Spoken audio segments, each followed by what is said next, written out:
Hi, I'm Alexandra Monier, the author of The Final Six. Here for Epic Here for Reads. Epic Reads, yes. Hi, and I'm Kelly Rutherford, and we're going to be having a conversation today about all of Alexandra's amazing books that she's written. And the One in awesome particular. TV series that Kelly stars on. Yes, the new one, Perfectionists. Yes. Also based on a Harper T novel, which is right. great. Oh I my know. God. That's Amazing right. synchronicity. Oh my God, I love it. Yep. Yeah, so I guess I'll start off by saying a little bit about this book right here, The Final Six. It is a YA sci-fi novel, newly released, and the story is about 24 teenagers who've been handpicked from across the globe to basically compete and train in a mission to send 6 teenagers to colonize Jupiter's moon, Europa. Incredible. This may not be far from the truth. It's, I'm just saying. I know. It's what's crazy is that maybe a bit intuitive, psychic, but where we're going to be headed. Yes. Yeah, I mean, Yes. I wrote it inspired a lot by, the different environmental struggles that are happening right now. And climate change is such a huge issue. I feel really strongly about doing everything we can to protect our Earth. But I also really believe Elon Musk when he says that we need to become an interplanetary species to continue the human race. And so I decided to kind of write an entertaining story that takes on that issue. And it combines global conspiracy, a competition among these 24 teenagers who have been drafted to space camp, and romance as well. How do you begin a book? Oh my gosh. So This is so fascinating to me because thank there's you. got to be so much research involved. So you Yeah. obviously have this idea that pops in your head. Yes. Okay. This idea came to me. It was the most amazing kind of magical moment in the life of an author where out of nowhere, this idea came to me. I was listening to an interview with an aspiring astronaut who was applying for this experimental mission to Mars.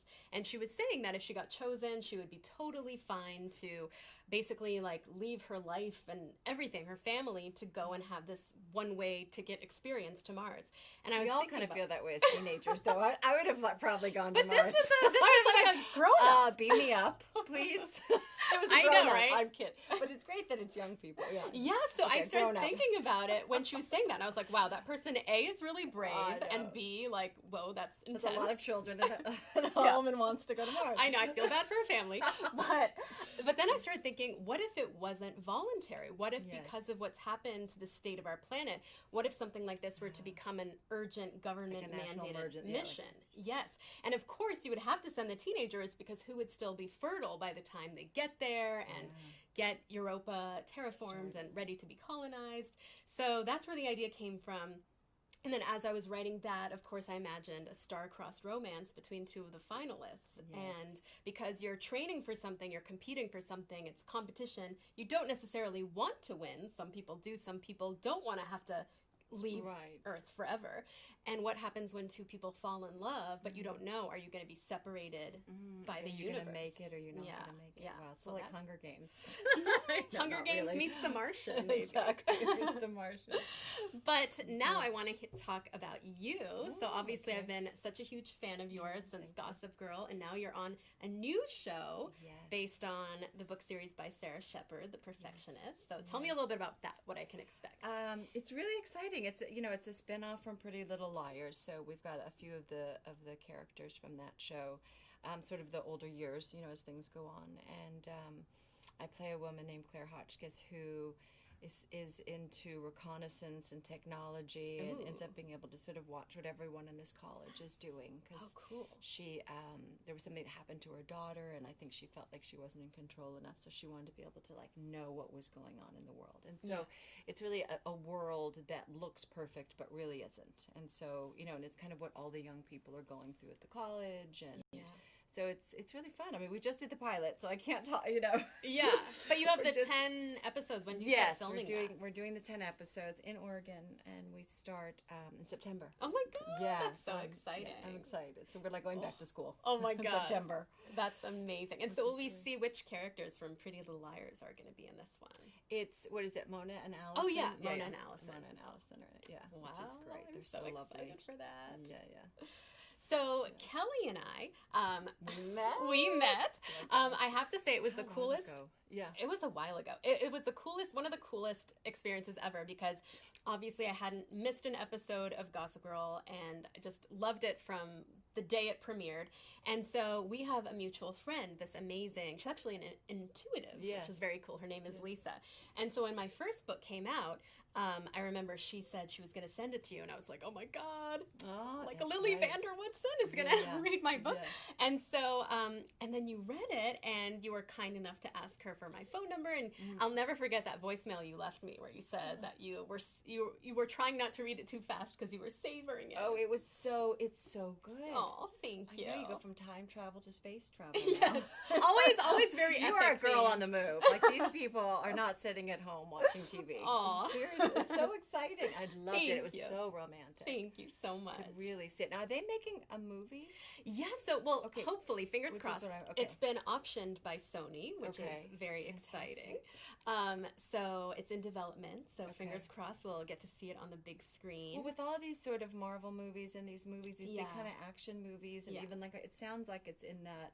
Yeah, it's definitely big action for sure. It would fit with all of those. And what's nice is that I really wanted the characters to kind of represent the world and how varied it is. So there's a lot of diversity. The main character of Naomi is Iranian American, like me. So it was kind of my dream to always see it like a Hermione that kind of shared my background, or Katniss that shared my background, and had family that spoke Farsi like mine does. And so to be able to just kind of write that for myself made it really special. Which is exactly what you should be doing. You know, it's perfect. Yeah. So my dream is obviously that they would find like an Iranian young actress to play the role. Yes. So that would be really cool. Do you know any that are really good that you have? You know, there are a few I love, but that are older, that are like in their, like Sarah Shahi is on a TV show. They need to have children right away, is what you're saying.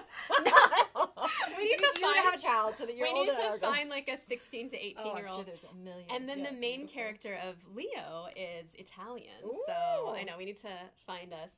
Keep your eyes peeled. Nice, sexy Italian. Exactly. I love it. Exactly. It's so timely. It really is, because we are really looking at the future and the young people, and you include sort of technology and you include space travel, but you know it's also artificial intelligence, which is something that how do you write about something that we don't even quite know about yet? I did a ton of research. Tons of research. I mean, literally there were days where it would look like I was doing no work at all because I was just staring at my computer screen, but really I was like reading all this.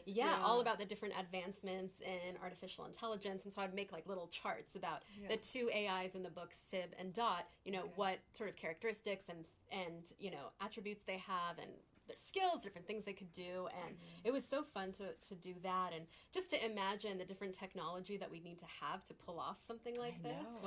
So I did a lot. I met with like NASA people, in particular Dr. Firuz Naderi, he's just a luminary over at NASA, and Dr. Robert Pappalardo, who runs actually the first robotic mission to Europa, and just a climate scientist, Dr. Teresa Segura. So like all these, impressive doctors that I'm talking to as like an author. But it just made it so much more real for me. And you're so prolific. So how do you work? Like you've written how many books now? This is my 5th, and then I'm working on the sequel now. Wow. And so how long does it take you to write each book? I mean, about? It's probably different with each one. I think I've kind of now gotten into a groove where I'll spend a lot of time planning and daydreaming and just kind of outlining the story. So with the final 6, there were a few months where I was just kind of writing like a really long synopsis and figuring out the plot. Then I kind of fleshed that out even more into a scene-by-scene chapter outline. And then it was like 2 months to actually like write the actual manuscript. And then another few months of revising with my editor. My editor here at Harper is so amazing. Yeah. So that's my favorite part, is when I get to like, I'm done with the first draft and I can like send it to her and be like, what do you think? And then I get to go and make it that much better. Yeah. So it's about a year? Yeah, probably. When you include, close to a year, when you include, the revisions and stuff. Yeah. So that's incredible. And did you know you wanted to be a writer from a really young age? I loved reading since I was so little. Since I was like 2, I was surrounded by books and just loved it. And I would before I could even read, I would make up stories to go with the pictures. it. And then at 8, I wrote my first book series that was Okay. basically about me and my best friend Roxanne having adventures. And Oh my God, you were 8. So this is I was something 8. you just came in with. This was like, yeah, I loved it. And I was lucky too because my parents were so supportive. And every time I finished a story, they would like print it out and send it to the family. And I think that helped me feel like, oh, this is something good to do. Give you confidence in Yeah. what you were doing. Yeah. What about you? Did you know you always wanted to be an actress? Or You know, I just didn't want to go to college. I was trying to figure out how. How do I tell my you mom? found the perfect way. Yeah, and you know, I was always people watching, so I always Yeah. like wanted to know sort of. I was the opposite. I was kind of quiet. And I just watched everyone, and I was like, why did they pick that outfit, and why that color, and why did they pick that person to be with, or, Yeah. or you know, people's choices in Yeah. life. Why did they choose that profession? So I think it was more of a real curiosity about people and why we do what we do. And I think the psychology part was interesting, but also sort of this idea of we can become anyone we want to be. Yeah. So we, in the same way that you see, you can make up a story. You know, it's like I can make up a story about someone I have no idea. I just saw them walking down the street. But how fun to sort of embody different people and walk in different people's shoes. And, and I think I've always been kind of empathic and sensitive to people and their energy too. So I think that's part of it is you pick up people's energy and their vibes. And I mean, I can't be around anyone with an accent for too long or I start speaking with Oh it. my God, really? It's so embarrassing. Like, I apologize ahead of time. I'm like, if we go to dinner, I want to hear you do that. I'm going to pick up your accent, and I'm just, because I can't help it. And it's such an embarrassing thing. Oh my God, But I that's so recently cute, met though. someone that kind of has the same Yeah. thing, where you just kind of start picking up people's stuff. Oh my Really. God. So when you go to England, you're like, I hello. yes, I sound like Madonna. Like, oh, darling, I'm really American, but I have this really bad English accent. That's Oh, it's amazing. fun. But it's funny, I'm realizing as you were speaking that there's such similarities between what we do because it's like we both get to disappear into characters. And yes. sometimes that can be so like cathartic. It is. It It's really amazing. is. It is. And I think it keeps you connected with people and why we do what we do. And I think growing up, you don't always, you know, you're trying to find yourself. So Yeah. whether you find it through a character or through the people around you, or Yeah. it's a great way to sort of practice something too. Practice being a certain way. Yeah, if that that's makes a good sense. point. Yeah, it's I fun. love the way you say that. And we both share this YA audience. Obviously, Yes. Gossip Girl had such a huge diehard fan base, and now Yes. Pretty Perfectionist, Little- Pretty Little yeah. Liars. So, I mean, I know I love writing YA because the readers are so amazing. You feel like you Yes. develop these, like, you feel like you have, like, friends, like, all Yes. across the world. Like, they're so supportive. So you've obviously experienced that with Gossip Girl, and you have this incredible Instagram. And so what's that like, just having all these... It's fun. I you know, for me, I love it, and I'm so inspired by young people. I think, you know, they are the future. You know, I have 2 kids, and I just think they're little Buddhas. They're like here to teach us all sorts of things. So I just try to stay out of the way and listen as much as possible. Oh, that's beautiful. It's true. It's just sort of like try not to mess what they have. You know, I think it's like true because they're born perfect. they're born perfect, and then adults And sometimes I'm mess just it up. so honored that they chose me to be their mom. I always tell them, I'm like, I'm just so honored to be your mom. Like, what can I do for you? Like, you know, I love that. That's awesome. and it's usually like a credit card. Like, can you buy me something, or can you take me to like some play date or something? But for the most part, you know, I think it is like, what can I, you know, you're here to bring in the future. And, you know, as much as savvy as I think I am on a certain day, never going to be as savvy as my kids are. They're just really, I've been here longer. I kind of have seen the way things work, and I can sort of protect them as they get older as much as I can, just, you know, as they're getting older. But other than that, I think young people, they're the bringers of the future, and I think the more we bring young people together for missions of many kinds. Yeah. Well, I believe they're better. going to save us. They're going to be the ones. So that's one of the themes for sure of Final Six is that, the young people are, that generation is going to save us. It's always so the next too. generation. We should always listen. Yeah. And it's so true. I mean, I think so many adults can sometimes get into that sort of habit of maybe dismissing younger ideas, or just when kids speak up, it's like, oh, you don't know yet. But really, you're so right. Like, they know so much. Their innocence allows them to see more and know more. And they're individuals. Yes. I remember I was like strolling my son around the block, and he must have been like 3.5, and he would not take a nap.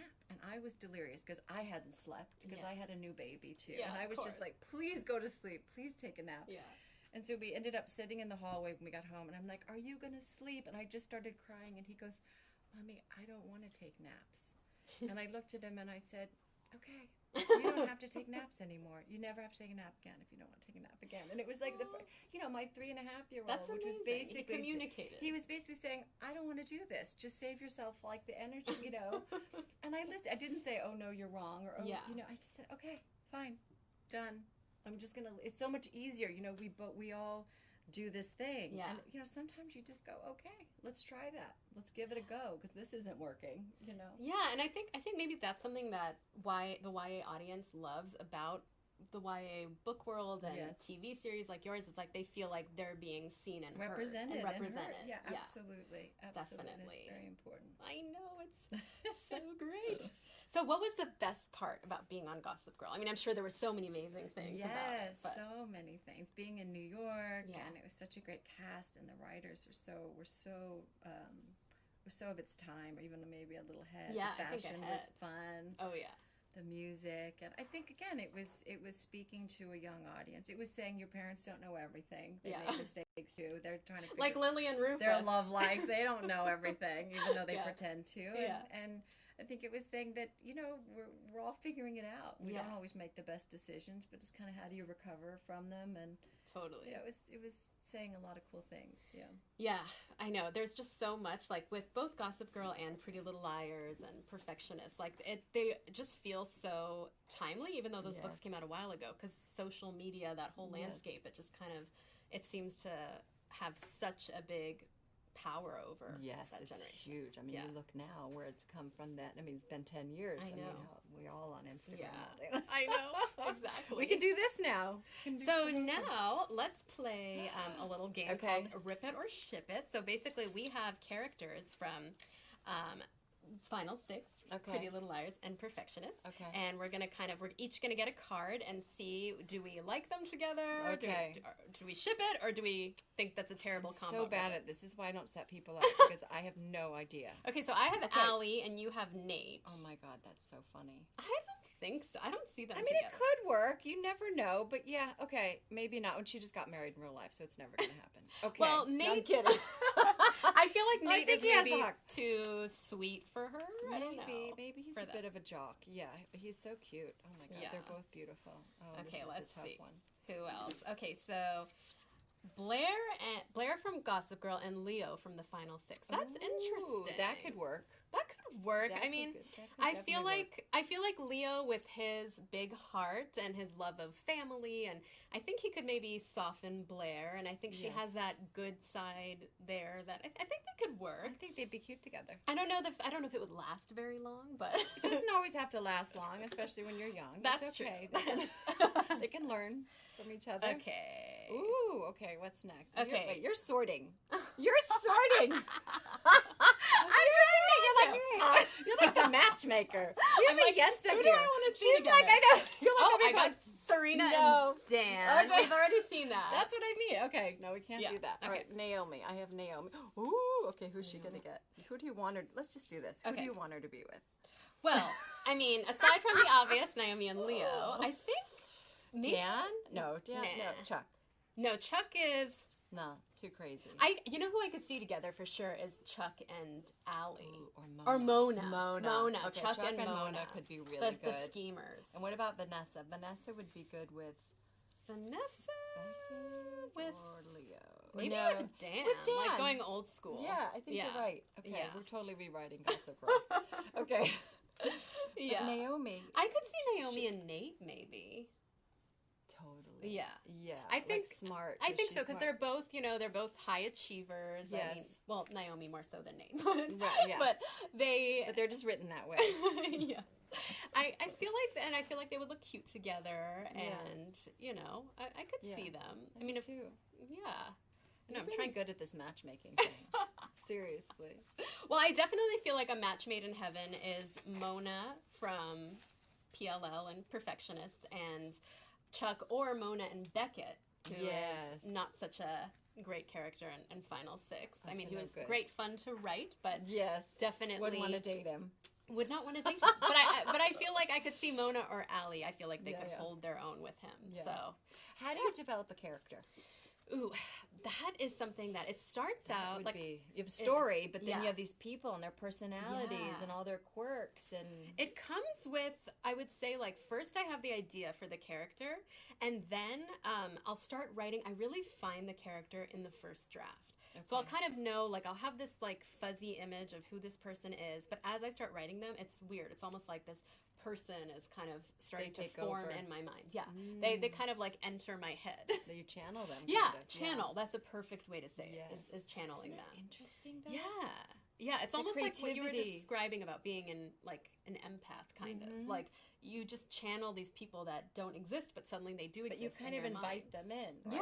Yeah. You're inviting them by sort of and then creating. I'll think about them. Like, I remember after I wrote the first draft of Final Six, there was one day where I, like, heard a song on the radio that was really romantic, and I found myself daydreaming about Naomi and Leo. She and can I was come like, over here if she needs to. Look at her. Aw. You can come over. It's okay. Kelly's dog. My is little making dog. an appearance. She's being so good.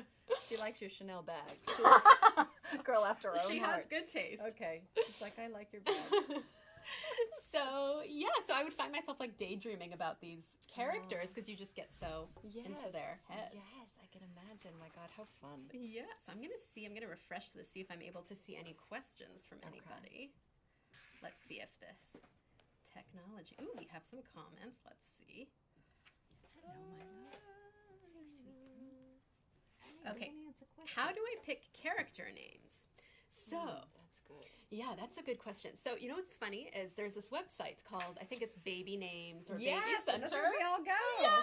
So I feel like I'm always, like, very careful to, like, you know, close the window after I look at that so people don't think I'm, like, suddenly pregnant. But yeah, what's really cool is they'll, like, organize names into different lists. So generally I don't like to have names that are too common, but at the same time I don't want them to be, like, completely off the wall either. So I'll look at, sometimes they'll have, like, social security most popular names, 1,000 most popular names of the past year, and I'll, like, look at the bottom. Right. Or obviously Leo is a more common popular name, but I just, as soon as I envisioned the character, that name came to me. So that'll happen sometimes. I always think Leonardo DiCaprio. Sorry, maybe that's where my mind goes. Maybe that's where I came up with it. That's where my mind goes. Okay.